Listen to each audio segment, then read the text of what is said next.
The key difference between a sculpture made by a sculptor and an axe made by a stonemason is pretty obvious. We've been chatting about this idea of the life world. So, the next question is, how does this life world come about? Can we figure it out by following Aristotle's idea of adding form to material? Nope. We need to change adding form to material to what? Change it to opening up. Form opens the material. This is the crux of the problem, the main point of all our thinking. So, what Heidegger said is really interesting. He said that even though both the stonemason and the sculptor use stone, the stonemason uses it up, while the sculptor preserves it. One is using it up, the other is keeping it. What does that mean? Where's the difference? When we look at an artwork, what's the first thing we feel? The material isn't just sitting there quietly, no way.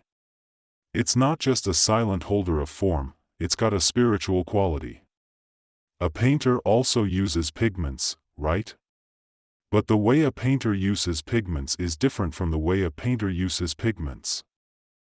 The painter has to make the pigments give off a sensory glow, while the painter just puts the pigment on. After the painter uses the pigment, it stays quiet, it's been used up.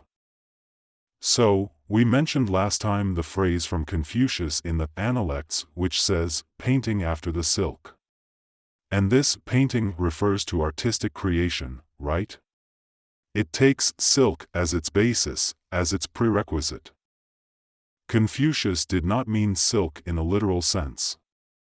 If you depart from the material, you should not talk about artistic creation. For example, today we can use a computer to paint, right? You use software on the computer, and then you use colors and patterns on the computer, right? Can this become a true painting work? It cannot. What is the difference? When you go to see a real painting, you feel the charm of the colors and the deftness of the brushstrokes. Chinese painting presents all its charm with ink on rice paper. We may even use only black ink, but we can feel the layers, right? Layers of color. Look at how ink is used in Chinese painting, the paper is opened up. When you paint a peony, using black ink on rice paper, you still feel that the peony painting has bright colors and layers. In other words, the form opens up the material. When you're looking at Western architecture, you really get the full impact of the saying that a building is made of stone. It's only in architectural works that we truly feel the weight and heaviness of the stone. This heaviness bears down on us, and we want to break through it but can't. It's when you feel the full weight and power of the stone that you truly understand that buildings are made of stone. Here, the stone isn't just used for support, it's been opened up. I came across this cool passage from Heidegger, and I think you guys should check it out after class. It's from his essay, The Origin of the Work of Art, where he talks about how form and material are connected.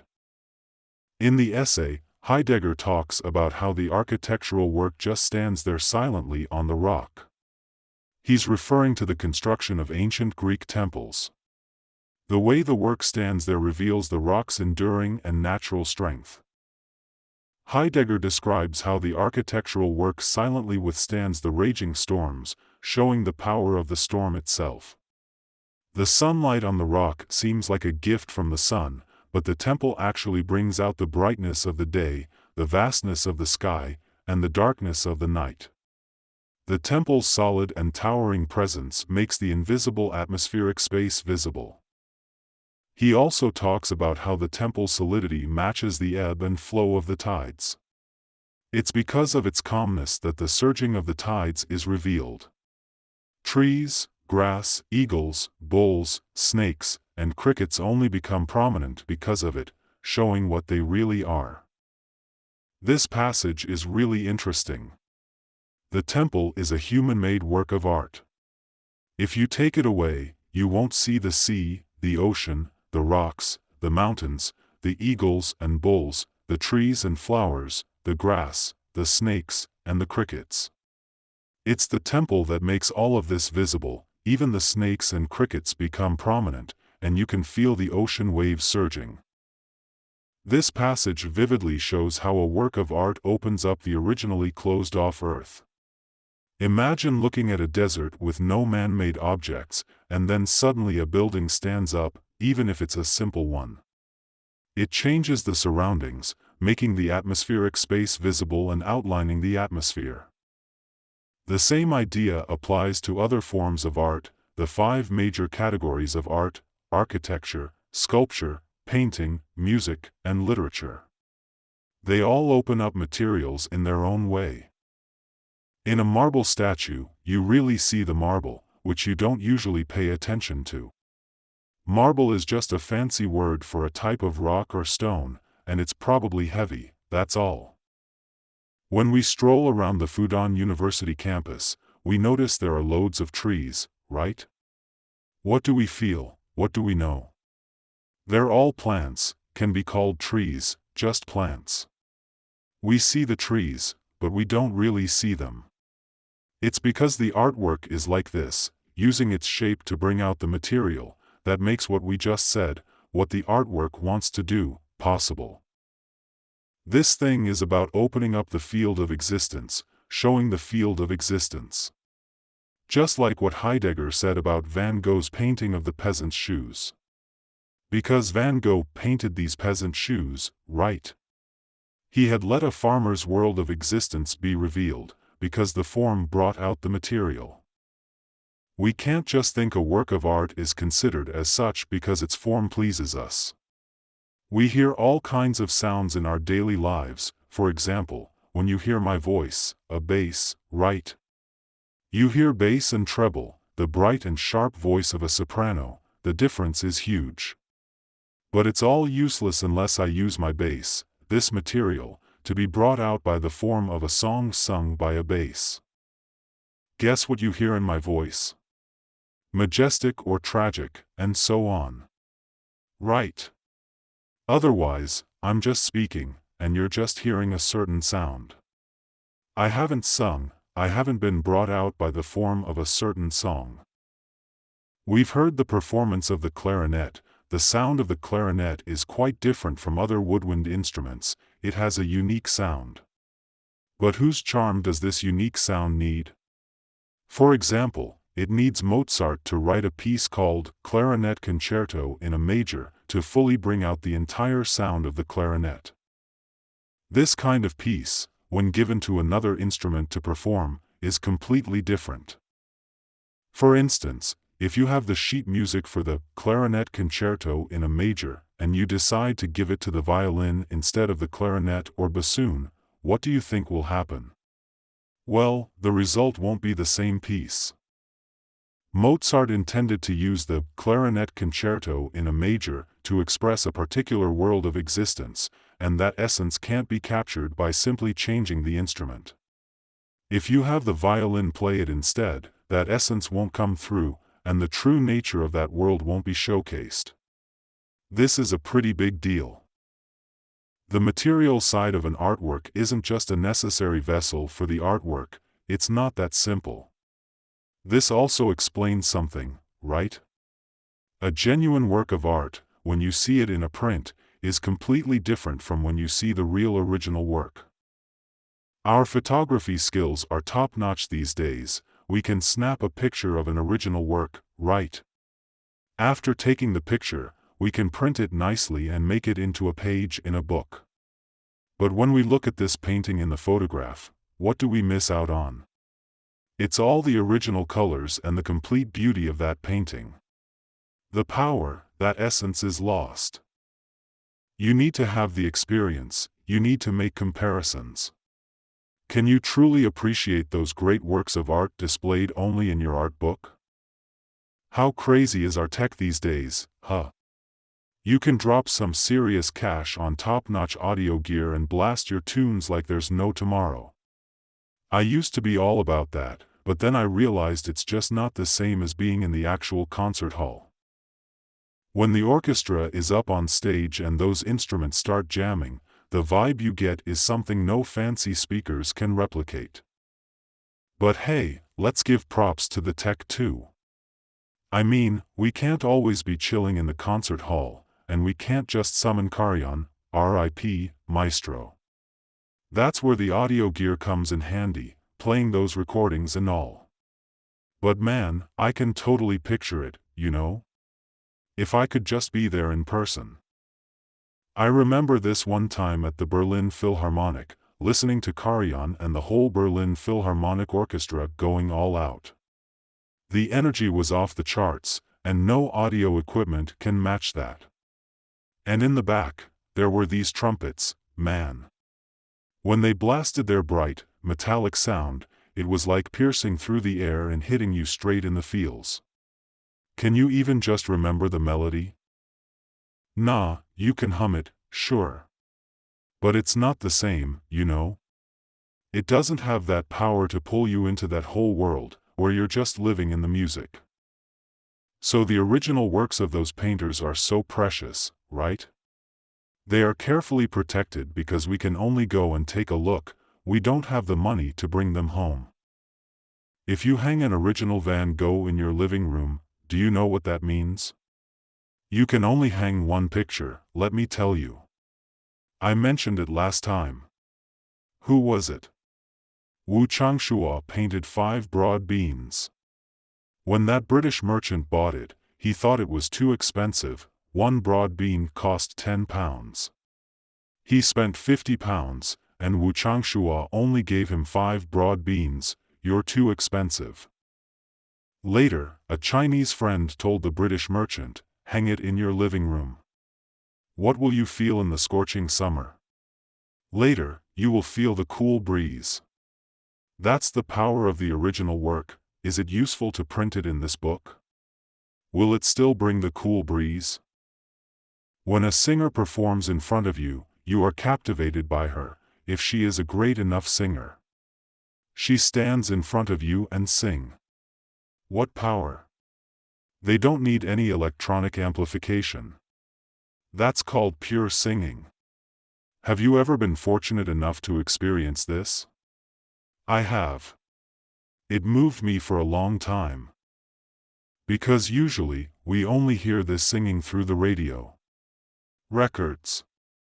To understand the physical existence of a work in this way, don't talk to me about the existence of the work without its physical existence. Then there are issues of authenticity and forgery. We know that in modern Chinese painting history, there is a figure who is the best at forgery, the highest level of making fakes. This person is called Zhang Daqian, died 1983, right? Of course, he later had his own artistic achievements, but initially, all his skills were used for this, and he could make a lot of money. He could imitate Shurtao's 18th century CE paintings. They were almost indistinguishable from the originals, and he fooled many people. Only one person couldn't be fooled by him. Who was that? Xu Beihong, died 1953. When Zhang Daqian sold his forged Shurtao landscape painting, someone got it and thought it was real. They told Xu Beihong, I have now collected an original work by Shurtao. Xu Beihong said he didn't believe it. How could you have it? If you don't believe it, come and see it.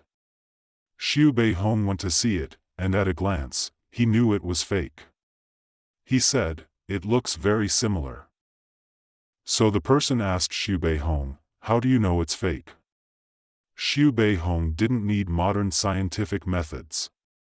Now there is this radioactive decay dating technique, right? Can't you see the era? Can you calculate it? Measure it? He didn't need to measure, he said, I can see. Why? Xu Beihong had seen many original works by Shurtao. He knew the power of the brushstrokes when Shurtao painted, he could feel it. Your painting looks similar, but it doesn't have that power. I saw it at a glance, and it turned out to be fake, and Zhang Daqian admitted it. With such talent, why not create your own work? Right. Zhang Daqian later created his own work. Of course, and produced great results. All of these illustrate the point. The uniqueness of an artist's work is like a double-decker sandwich. First off, it's all about individuality. Let's say you've jammed out to a bunch of Brahms tunes and checked out other artists' music too. Alright, I bet you've got this knack for telling them apart, you know what I mean? Picture this, someone suddenly plays a new piece of music. You give it a listen, and even though you've never heard it before, you're like, that's Brahms, no doubt. People are gonna be like, how'd you know? Which Brahms piece is it? And you're like, I don't know. What number? No clue. But it's definitely Brahms.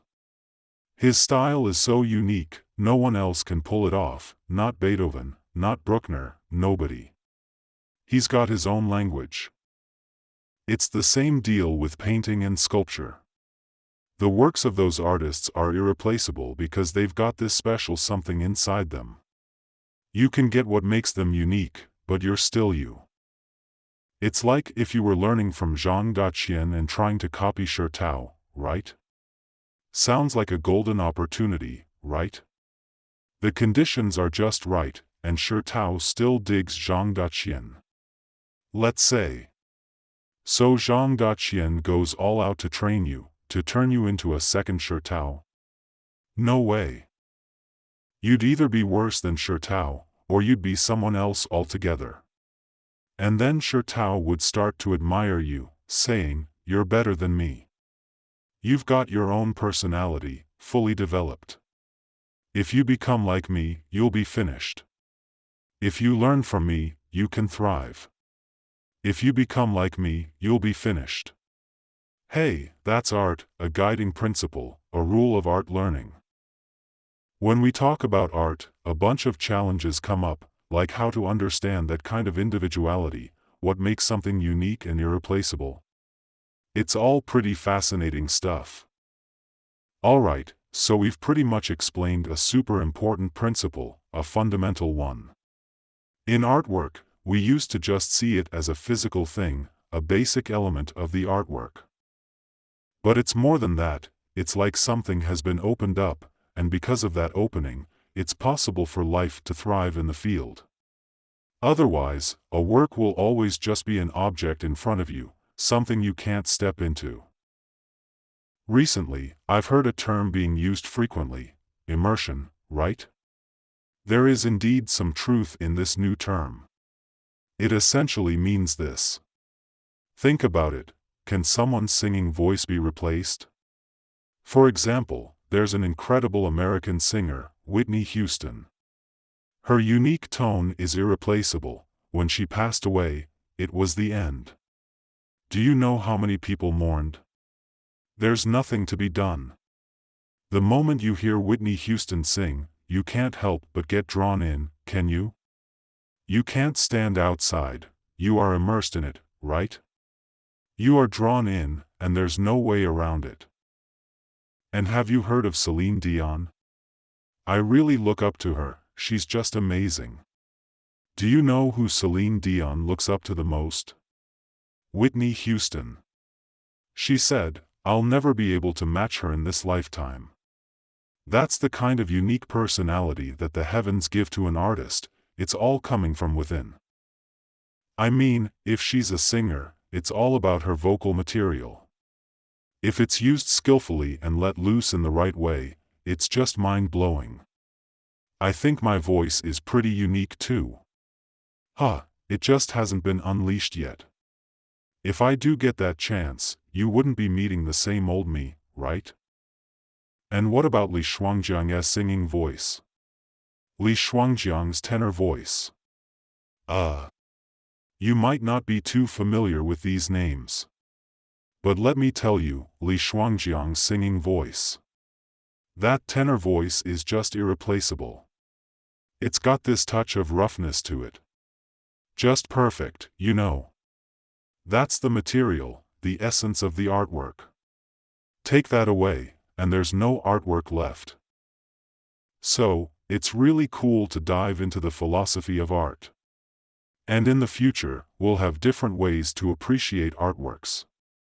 You'll finally understand why a particular artwork is so amazing, and what it really means. So, the key thing that artists do is to open up this field of existence. But how do they do it? They do it through form. This is what turns the artwork into a world that really draws us in. So, basically, the third section has covered this. The idea of formal beauty in art is actually not quite right. What really matters is how the form opens up the material, not just how beautiful the form itself is. If the form itself was all that mattered, we could just stick to certain forms and churn out what we call art. But what would that be? Just crafts. It's a bit like decorating our homes. We need to know about formal beauty, right? That's what we call the aesthetics of interior design, and also the aesthetics of clothing, all different kinds of beauty. These aesthetics all come from taking and using the forms that have successfully opened up the material in the history of art. The value of an artwork doesn't rely on these forms. So, what should we see the form of an artwork as? A way, a tool, a connection. Through its form, the artwork opens up the material. So, we shouldn't be fixed on formal beauty. If that were the case, then anyone could be an artist. But what would we call that kind of artist? A craftsman. To him, the form is just a form, always a form, with its own meaning. So, this is a basic thing. So, we've explained the relationship between the two aspects of this artwork. One is its physical properties, and the other is its formal beauty. What's the connection between these two? We've got that sorted out. When we talk about the first stage of an artwork's existence, we're really getting into the nitty-gritty of how the material and the form of the artwork are connected. This is a big deal because it challenges what we usually think about this stuff. See, when we talk about the spirit of art, we usually think of it as all about ideas and concepts. But in art, the spirit isn't just about ideas and concepts. It's all about how we feel things, so it's really about our senses. And you know what? Without the material, there's no way for those feelings to exist, right? I've got to tell you about this poet I really admire, Jiang He. Check out how he starts his poem. At the place where the hero fell, I stand up and sing for the motherland. Boom! There it is. And then he goes on, I lift the Great Wall high and place it in the northern mountains. Like lifting 1,000-year heavy chain, like holding up a son who has just died, his body still twitching in my hands. That's the spirit, right? It's all about the feels. He's calling the Great Wall a 1,000-year chain. I lift it up and put it in the northern mountains, just like lifting 1,000-year heavy chain, just like holding up a son who has just died. His body is still twitching in my hands. That's poetry for you. It's not some boring theory, it's all about the feels. It sucks you right in, it's called empathy, right? That world comes alive, a world of survival, like a tragic and desolate history of the suffering of the Chinese nation, has opened up to you. So, what's artistic creation all about? It's about feeling the world, not just thinking about it like a teacher or a scientist. Right? It's about feeling, and every feeling gets turned into what? The creation of their work. That's what creation is all about, remember that. What's the point of talking about creation without material? We just talked about this super important idea, which is the relationship between form and material. Only through this can we really talk about the existence of the artwork.